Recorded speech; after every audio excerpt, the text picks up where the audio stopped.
Hello बच्चों, जय हिंद। आज हम लोग पढ़ते हैं ओवरी। इसके पहले वाले लेक्चर में हमने पढ़ा था टेस्टिस, तो आज दूसरा ओवरी पढ़ते हैं।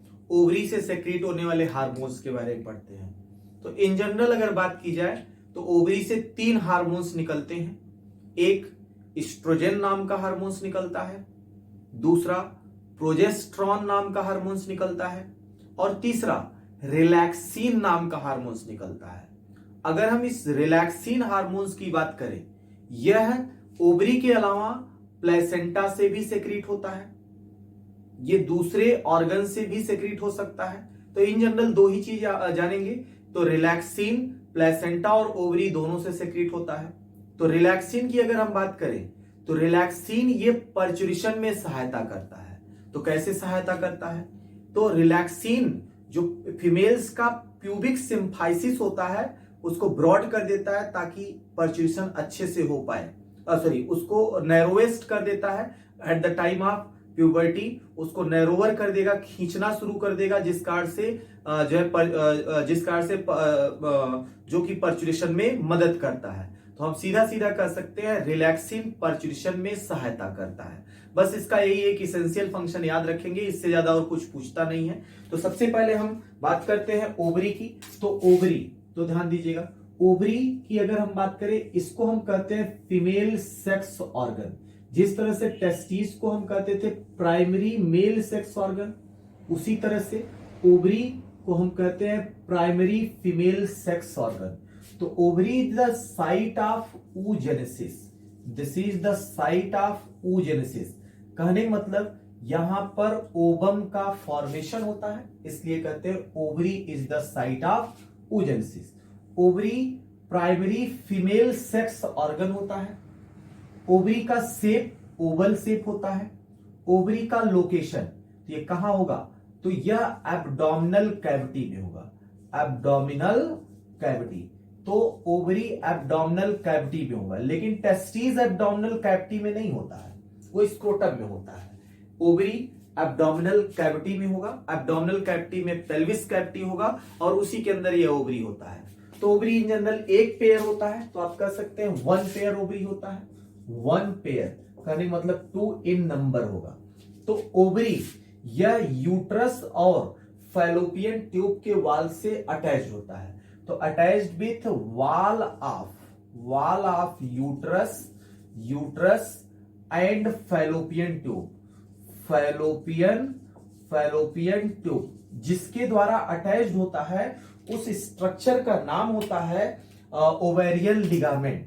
उसको हम कहते हैं लिगामेंट। तो this is called as the ovarian ligament, या आप कह सकते हो मीजोवेरियम। तो ओवरी मीजोवेरियम या ओवेरियन लिगामेंट के द्वारा फैलोपियन ट्यूब के वाल से अटैच होता है। तो ये हम मान लेते हैं फीमेल रिप्रोडक्टिव सिस्टम है। तो this is the female reproductive system. ये पूरा का पूरा फीमेल रिप्रोडक्टिव सिस्टम है, और इस वाले पार्ट को फैलोपियन ट्यूब कहते हैं। This is the part of fallopian tube. इसको हम फैलोपियन ट्यूब कहते हैं। यही होता है एफटी, फैलोपियन ट्यूब। ये पूरा फैलोपियन ट्यूब है। तो 2 फैलोपियन ट्यूब है, एक इधर होगा, एक इधर। तो ये होता है ओवरी। ये जो ओवल शेप स्ट्रक्चर है, दोनों साइड लेफ्ट और राइट साइड, इसको ओवरी कहते हैं। और ये जो ओवरी होगा किसके वाल से? ये फैलोपियन ट्यूब के वाल से, और किसके वाल से? यूट्रस के वाल से जुड़ा होगा। जिस स्ट्रक्चर के द्वारा जुड़ा होगा उसको कहते हैं mesovarium. This is called as the mesovarium. तो इसी को हम नाम देते हैं mesovarium. This is called as the mesovarium. तो ये ओवरी है, एक लेफ्ट साइड में और एक राइट साइड में। अगर हम ओवरी के इंटरनल स्ट्रक्चर की बात करें तो ओवरी के ये सेंट्रल रीजन में, जो ये सेंट्रल रीजन है, तो इसमें नर्व फाइबर्स और ब्लड वेसल्स की सप्लाई होती है, और इस रीजन को हम कहते हैं stroma. This is called as the stroma. और यह ओवरी का वाल होता है। This is the wall of ovary. तो इस तरह से इस ओवरी के जो है स्ट्रोमा में बहुत सारे फॉलिकल्स होते हैं, और इसी फॉलिकल के द्वारा हार्मोन्स का सेक्रेशन होता है। तो इस फॉलिकल को हम नाम देते हैं प्राइमरी फॉलिकल, इस फॉलिकल को नाम देते हैं सेकेंडरी फॉलिकल, तो this is the primary follicle, this is the secondary follicle, और इस फॉलिकल को नाम देते हैं ग्राफियन फॉलिकल, और इस वाले फॉलिकल को नाम देते हैं कार्पस ल्यूटियम। और यहां पर ओवुलेशन होता हुआ दिख रहा है। ओवुलेशन करने मतलब ओवरी से ओवम का बाहर आना। सेकेंडरी oocyte स्टेज में ओवरी से सेकेंडरी oocyte स्टेज का बाहर आना कहलाएगा ओवुलेशन। यह मेंस्ट्रुअल साइकिल के 14वें दिन होता है। जिस दिन मेंस्ट्रुअल साइकिल का 14वां दिन होता है उसी दिन यह ओवुलेशन होता है। रिप्रोडक्टिव सिस्टम में ये पार्ट बेटर पढ़े होते हो तो यहाँ पे हम लोगों को हार्मोन से मतलब रखना है। तो ध्यान दीजिएगा, ओवरी, तो ओवरी की अगर हम बात करें तो ओवरी के अंदर क्या होगा, स्ट्रोमा होगा, और इस स्ट्रोमा के अंदर क्या होगा, फॉलिकल्स होगा, बहुत सारे फॉलिकल।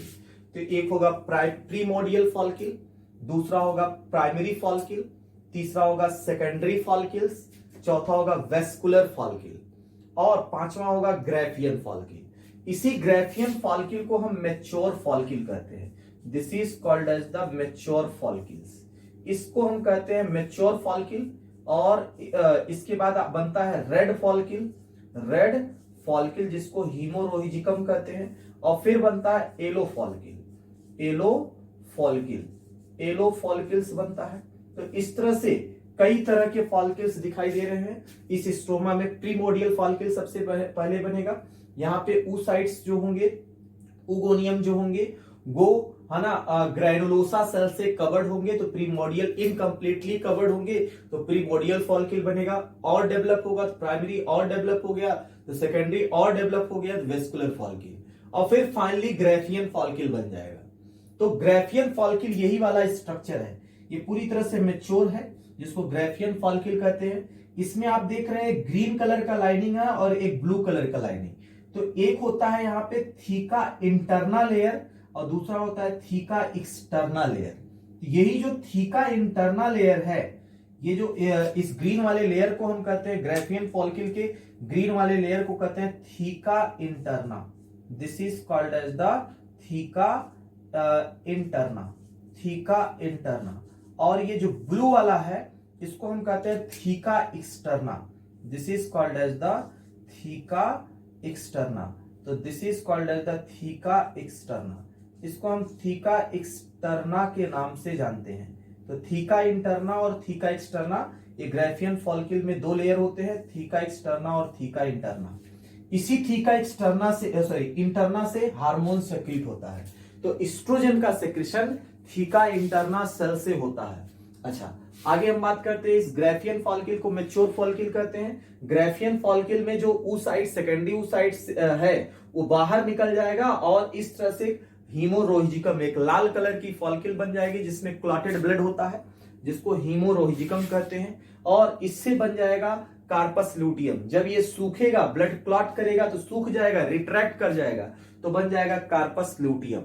तो कार्पस ल्यूटियम को हम कहते हैं येलो फॉलिकल। और कार्पस ल्यूटियम के बाद मान लीजिए अगर प्रेगनेंसी नहीं हो रहा है, तो प्रेगनेंसी नहीं हो रहा है 14वें दिन तक, अगर मान लीजिए फर्टिलाइजेशन या इम्प्लांटेशन 21वें दिन तक नहीं हुआ, मतलब प्रेगनेंसी फीमेल नहीं होल्ड कर रही है, तो ये कार्पस ल्यूटियम चेंज हो जाता है एक अदर फॉलिकल में, जिसको हम कहते हैं जो एक व्हाइट कलर का स्केयर बॉडी होता है ना, व्हाइट कलर का स्केयर बॉडी होता है, और बाद में चल करके वह स्केयर बॉडी मेंस्ट्रुएशन के दौरान बाहर निकल जाता है ना। तो इस तरह से आप कह सकते हैं ये जो कार्पस ल्यूटियम है यही हार्मोन्स का सेक्रेशन करता है। तो ये कार्पस ल्यूटियम प्रोजेस्टेरोन हार्मोन्स का सेक्रेशन करता है और ये ग्राफियन फॉलिकल एस्ट्रोजन हार्मोन्स का सेक्रेशन करता है। तो ग्राफियन फॉलिकल्स में एक लेयर होता है ना, एक होगा थीका इंटरना लेयर,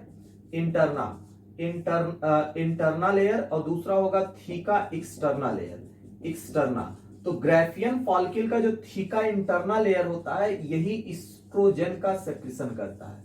ये एस्ट्रोजन नाम के हार्मोन्स का सेक्रेशन करता है।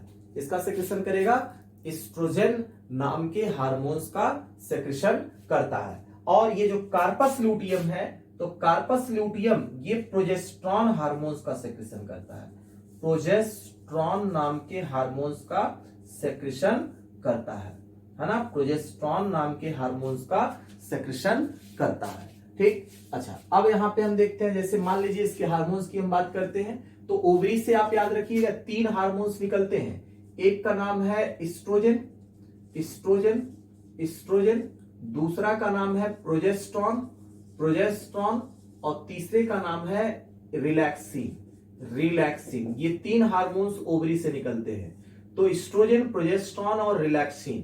तो कार्पस ल्यूटियम से प्रोजेस्टेरॉन और रिलैक्सिन दोनों निकलते हैं। रिलैक्सिन, प्रोजेस्टेरॉन और रिलैक्सिन दोनों का सेक्रेशन होता है कार्पस ल्यूटियम से। तो हाइपोथैलेमस से एक हार्मोन्स निकलेगा जिसका नाम होगा GnRH।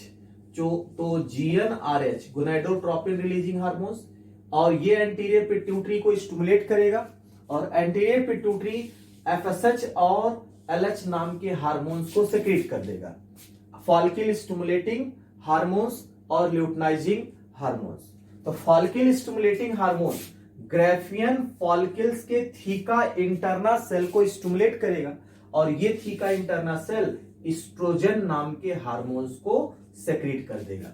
दूसरा, ये LH हार्मोन्स जो है ये ओवरी में पाए जाने वाले इस कार्पस ल्यूटियम को स्टिमुलेट करेगा, और उस कार्पस ल्यूटियम के अंदर है ना प्रोजेस्टेरॉन का फॉर्मेशन होगा, और बाद में चल करके ये प्रोजेस्टेरॉन का सेक्रेशन भी कर देगा, है ना। तो ये जो होगा कार्पस ल्यूटियम प्रोजेस्टेरॉन और रिलैक्सिन दोनों तरह के हार्मोन्स को सेक्रेट करता है। तो हमको ये पता चल गया एस्ट्रोजन और प्रोजेस्टेरॉन कहां से सेक्रेट होता है। तो ध्यान दीजिएगा, दोनों ही हार्मोन्स सेक्स हार्मोन्स कहलाते हैं, फीमेल सेक्स हार्मोन्स। दोनों को हम फीमेल सेक्स हार्मोन्स कहते हैं, ठीक। और दोनों का केमिकल नेचर ये स्टीरॉयडल हार्मोन्स होते हैं, स्टेरॉयडल हार्मोन्स होते हैं। तो these are the steroidal hormones. ये फीमेल सेक्स हार्मोन्स होते हैं, इसको हम स्टेरॉयडल हार्मोन्स कहते हैं। लेकिन जैसे आपने नाम सुना होगा कंट्रासेप्टिव पिल्स, तो कंट्रासेप्टिव पिल्स में भी यही 2 हार्मोन्स होते हैं, यही 2 हार्मोन्स होते हैं, एस्ट्रोजन और प्रोजेस्टेरॉन। लेकिन जो नेचुरल एस्ट्रोजन और प्रोजेस्टेरॉन है वो स्टीरॉयड नाम के केमिकल का बना है, लेकिन जो कंट्रासेप्टिव पिल में पाया जाता है वो नॉन स्टेरॉयडल एस्ट्रोजन और प्रोजेस्टेरॉन होता है। तो आप याद कर सकते हैं पिल्स के अंदर जो हार्मोन्स होता है, अगर हम पिल्स की बात करते हैं, पिल्स की बात करते हैं कंट्रासेप्टिव पिल्स, तो contraceptive pills non steroidal, non steroidal oestrogen, non steroidal oestrogen, oestrogen and progesterone का बना होता है, प्रोजेस्टेरॉन। तो non steroidal oestrogen and progesterone का बना होगा पिल्स। पिल्स जो होते हैं वो नॉन स्टेरॉयडल एस्ट्रोजन और प्रोजेस्टेरॉन के बने होते हैं। यहाँ पे एक एक हार्मोन्स की बात करते हैं। तो सबसे पहले हम एस्ट्रोजन की बात करें, तो एस्ट्रोजन ध्यान दीजिएगा, एस्ट्रोजन ये बड़ा इंपॉर्टेंट हार्मोन्स है। तो एस्ट्रोजन की अगर हम बात करें, इसका काम होगा development of female sex, development of है ना सेकेंडरी सेक्सुअल ऑर्गन। तो secondary sexual organ and secondary sexual character. तो secondary sexual organ and secondary sexual character के डेवलपमेंट के लिए रिस्पॉन्सिबल होगा एस्ट्रोजन हार्मोन्स। ध्यान दीजिएगा, सेकेंडरी सेक्सुअल ऑर्गन मतलब यूट्रस का डेवलपमेंट, मतलब फैलोपियन ट्यूब का डेवलपमेंट, वजाइना का डेवलपमेंट, वजाइनल कैनाल का डेवलपमेंट, है ना। तो इन सबके डेवलपमेंट के लिए कौन सा हार्मोन रिस्पॉन्सिबल है? एस्ट्रोजन। तो oestrogen is responsible for development of secondary sexual organ, मतलब जितने भी सेकेंडरी सेक्सुअल ऑर्गन बॉडी में पाए जा रहे हैं उनके डेवलपमेंट के लिए रिस्पॉन्सिबल है कौन सा हार्मोन? एस्ट्रोजन। और दूसरा सेकेंडरी सेक्सुअल कैरेक्टर, मतलब फीमेल्स के सेकेंडरी सेक्सुअल कैरेक्टर, जैसे आप कह सकते हो वॉइस का जो है पतला होना, थिन होना, जैसे आप कह सकते हो गर्डिल्स का मतलब पेल्विस गर्डिल का ब्रॉड होना, मतलब जो है चेस्ट का नैरो होना, ब्रेस्ट का डेवलपमेंट होना, है ना, आर्म पीठ पर हेयर आना, ना प्यूबिक हेयर आना, प्यूबिस पर है ना हेयर आना, है ना। तो फीमेल जेनाइटल एपरेटस मतलब labia majora, labia minora, clitoris का डेवलपमेंट होना, ना, तो इन सबको कौन डेवलप करवाएगा, है ना, एस्ट्रोजन। कौन सा हार्मोन, एस्ट्रोजन। अगर इसकी कमी हो जाए तो बहुत बड़ी प्रॉब्लम हो सकती है, तो उसमें फीमेल में ये सब डेवलपमेंट होगा ही नहीं। जैसे आपने देखा होगा, है ना, जो है आपने सुना होगा, जैसे जो है जिसको आप कहते हो गनेंड्रोमार्फ या छक्का, है ना, क्लियर। तो आगे चल के उसको बताएंगे। तो अब जरा देखो और क्या प्रमोट करता है, ब्रेस्ट डेवलपमेंट। फीमेल में ब्रेस्ट का डेवलपमेंट करवाता है, मतलब सेकेंडरी सेक्सुअल कैरेक्टर और ऑर्गन दोनों का, जितने भी आते हैं सबका मैं शॉर्ट में लिख दिया हूं। और क्या करता है, control the female libido. Female libido मतलब फीमेल में सेक्सुअल बिहेवियर, सेक्सुअल बिहेवियर। तो सेक्सुअल बिहेवियर, सेक्सुअल बिहेवियर को कंट्रोल करेगा। सेक्सुअल बिहेवियर मतलब वासना, वासना हिंदी में जिसको आप कहते हो वासना करने मतलब ना, सेक्स की इच्छा करने मतलब डिजायर टू सेक्स, या सेक्स का डिजायर करने मतलब फीमेल्स में यह जो है सेक्स के डिजायर को डेवलपमेंट करता है। तो फीमेल में जो सेक्सुअल इच्छा या आप कह सकते हो सेक्सुअल बिहेवियर होता है, वो किसके कारण आता है, एस्ट्रोजन के कारण। लेकिन मेल में सेक्सुअल बिहेवियर किसके कारण आता है, वो टेस्टोस्टेरोन के कारण। जैसा कि हम जानते हैं इस लिबिडो को कौन कंट्रोल करता है, तो libido is controlled by limbic system, limbic system. तो लिम्बिक सिस्टम नर्वस सिस्टम का पार्ट होता है, ये सीएनएस का पार्ट होता है। तो सेरिब्रम में दो चीजें होती हैं, एक होता है हिप्पोकैम्पस, हिप्पोकैम्पस, और दूसरा होता है एमाइगडाला, है ना, एमाइगडाला, एमाइगडाला। तो हिप्पोकैम्पस और एमाइगडाला ये दोनों ही मिलकर के लिम्बिक सिस्टम बनाते हैं, और ये लिम्बिक सिस्टम सेक्सुअल बिहेवियर को कंट्रोल करता है, किसके द्वारा, एस्ट्रोजन के द्वारा। अच्छा, ये तो हमने एस्ट्रोजन की बात कर ली, है ना। तो दूसरा, अब जरा ध्यान देना, मेंस्ट्रुअल साइकिल के रेगुलेशन में भी इसका बहुत इंपॉर्टेंट रोल होगा। एस्ट्रोजन का रोल, है ना, ओवा के फॉर्मेशन में भी, इस ओवम के मैच्योरेशन में भी बहुत इंपॉर्टेंट रोल होगा। नेक्स्ट बात करते हैं प्रोजेस्टेरॉन। तो प्रोजेस्टेरॉन को हम प्रेगनेंसी हार्मोन के नाम से जानते हैं। This is called as the pregnancy hormones, pregnancy hormones. इसको हम प्रेगनेंसी हार्मोन्स भी कहते हैं, तो ध्यान दीजिएगा। तो इसका एक विशेष फंक्शन है, ये पूरे मेमोरी ग्लैंड या ब्रेस्ट का डेवलपमेंट नहीं करता है, लेकिन यह ब्रेस्ट के अंदर जो एल्वोलाई है, जहां पर मिल्क बनता है, क्या बनता है, मिल्क, उसको यह डेवलप करवाता है। एस्ट्रोजन एल्वोलाई को नहीं डेवलप करवाता है, वो पूरे ब्रेस्ट के हर पार्ट को डेवलप करवा देगा एल्वोलाई को छोड़ करके। उस एल्वोलाई का डेवलपमेंट करवाएगा प्रोजेस्टेरॉन हार्मोन्स। दूसरा फंक्शन है, ये इम्प्लांटेशन और प्रेगनेंसी को प्रमोट करता है, मतलब इसी के कारण इम्प्लांटेशन और प्रेगनेंसी होता है। अच्छा, अगर इसकी अचानक से कमी हो जाए तो आपने पढ़ा भी होगा menses, menstrual cycle. Menstrual cycle में आपने मेंस्ट्रुअल फेज पढ़ा होगा, जिसमें मेंसेज होता है, ब्लीडिंग। तो ब्लीडिंग, नेक्स्ट साइकिल का ब्लीडिंग किसके कारण होता है, इसी प्रोजेस्टेरॉन के कारण होता है। प्रोजेस्टेरॉन का लेवल अगर अचानक से ब्लड में फीमेल के घट जाए तो एंडोमेट्रियम जो होगा वो कॉन्ट्रैक्ट कर जाएगा, टूट जाएगा, जिस कारण से ब्लीडिंग होता है। तो मतलब यह मेंसेस को स्टार्ट करता है, यह प्रोजेस्टेरॉन। तो प्रोजेस्टेरॉन का लैक होना, अचानक से कम हो जाना, इसके कारण होता है मेंसेस। तो ध्यान दीजिएगा, हम इसको इस तरह से समझ सकते हैं, जैसे जो है इसको एक टर्म के द्वारा हम याद कर लेते हैं। जो है हिंदी में इसको आप पढ़िएगा पिया, पिया मतलब हस्बैंड, पिया मोरे, है ना, पिया मोरे, सुन लो इसको। तो पिया, तो ध्यान दीजिएगा, पिया, पिया का मतलब क्या होता है, पी मतलब होता है प्रोजेस्टेरॉन, प्रोजेस्टेरॉन, प्रोजेस्टेरॉन, पी मतलब प्रोजेस्टेरॉन, और आई मतलब होता है इनहिबिट करना, इनहिबिट करना, आई मतलब होता है इनहिबिट करना। तो कहने मतलब प्रोजेस्टेरॉन इनहिबिट करता है, पिया ना, प्रोजेस्टेरॉन इनहिबिट करता है, किसको इनहिबिट करता है, तो जरा ध्यान दीजिएगा, inhibit the abortion, abortion, abortion को इनहिबिट करता है। एबॉर्शन मतलब, है ना, एबॉर्शन मतलब अगर प्रेगनेंसी है, प्रेगनेंसी अबॉर्ट हो जाना, प्रेगनेंसी खत्म होना, this is called as the abortion.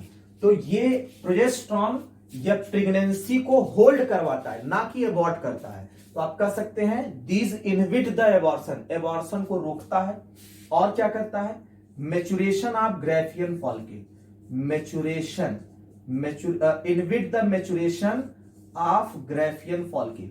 तो ओवरी का जो ग्राफियन फॉलिकल्स है, ये वाला फॉलिकल्स, यह वाला फॉलिकल्स, ये ग्राफियन फॉलिकल्स को नहीं बनने देता है। जब तक ब्लड में इसकी मात्रा होगी तब तक यह ग्राफियन फॉलिकल नहीं बनेगा। कहने का मतलब ये ग्राफियन फॉलिकल के मैच्योरेशन को प्रिवेंट करता है। और क्या करेगा, इनहिबिट द ओवुलेशन, ओवुलेशन मतलब ओवरी से ओवा को बाहर नहीं आने देगा। तो यह ओवरी से ओवा बाहर आ रहा है, तो यह ओवरी से ओवा को बाहर नहीं आने देगा। तो आप कह सकते हैं progesterone inhibit the abortion, abortion को इनहिबिट करेगा, ग्राफियन फॉलिकल के मैच्योरेशन को इनहिबिट करेगा और ओवुलेशन को भी इनहिबिट करेगा, ओवुलेशन को भी इनहिबिट करेगा। तो इस तरह से हम इसको याद कर सकते हैं। तो ध्यान दीजिएगा, प्रोजेस्टेरॉन क्यों ऐसा कर रहा है। प्रोजेस्टेरॉन जो है प्रेगनेंसी हार्मोन है, प्रेगनेंसी को होल्ड करवाएगा। अच्छा, प्रेगनेंसी अगर होल्ड हो जाए तो ग्राफियन फॉलिकल जो है, मान ली प्रेगनेंसी 1-2 महीने की है, फिर जो है अगर प्रोजेस्टेरॉन का एक काम नहीं होता इसको इनहिबिट कराना, तब ये मैच्योर हो जाता है ग्राफियन फॉलिकल, उस साइड निकलता बाहर, फिर से एक जो है तीसरे महीने में जो है फिर से एक फर्टिलाइजेशन हो जाता, दूसरे साइड भी एक बेबी, चौथे महीने जो है फिर से एक तीसरा बेबी, इस तरह से कई एक साथ यूट्रस में बेबी बनने लगते हैं। तो इस तरह से हम कह सकते हैं ना, इसका काम ये जरूरी क्यों है ना, तो ये इनहिबिट करेगा एबॉर्शन को, मैच्योरेशन को, आप ग्राफियन फॉलिकल और ओवुलेशन को। अच्छा, तीसरा जो हार्मोन्स होता है जिसको आप रिलैक्सिन कहते हैं, रिलैक्सिन हार्मोन्स, रिलैक्सिन हार्मोन्स। तो रिलैक्सिन हार्मोन्स की अगर हम बात करते हैं तो ये पर्चुरेशन में हेल्प करता है, हेल्प्स इन पर्चुरेशन, हेल्प्स इन पर्चुरेशन, ये पर्चुरेशन में सहायता करता है। तो ये हमने देख लिया ओवरी से सेक्रेट होने वाला हार्मोन्स। अब हम लोग पढ़ने वाले हैं ऐसे कौन कौन से दूसरे ऑर्गन हमारे बॉडी में हैं जो हार्मोन्स का सेक्रेशन करते हैं, जैसे हमारे बॉडी का किडनी, जैसे हमारे बॉडी का हार्ट, जैसे हमारे बॉडी का एलिमेंट्री कैनाल, जैसे हमारे बॉडी का लीवर, ये सब हार्मोन सेक्रेट करते हैं। अब एक वीडियो में इन चारों के बारे में हम लोग सीखेंगे। आज के वीडियो में बस इतना ही। थैंक यू, टेक केयर, जय हिंद।